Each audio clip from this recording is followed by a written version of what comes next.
Welcome to the Learning Pines YouTube. We hope this video helps. You start by confirming compatibility and clearing obvious blockers. First, verify your iPhone supports Qi charging and place it on a known working, Apple-certified pad.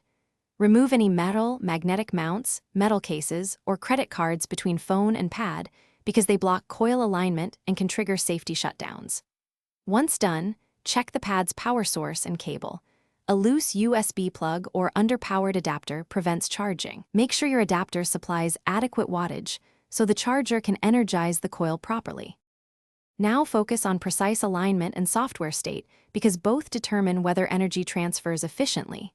Center the iPhone so the charging icon or LED on the pad registers. Slight shifts drop charging current. Next, update iOS and reboot the phone, as firmware can affect power negotiation. Then disable low power and toggle airplane mode to rule out background interference. Test using a different Qi pad, cable, and wall adapter to see if the issue is the accessory rather than the phone, which helps narrow down the route. Finish with advanced troubleshooting and a clear escalation plan. If alignment and accessories are fine, reset all settings to clear corrupted power negotiation data.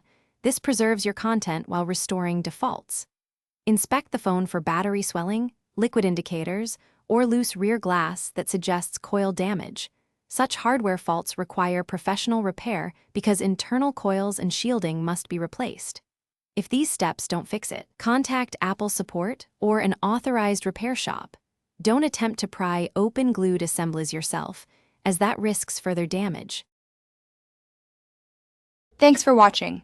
Consider subscribing if we helped you.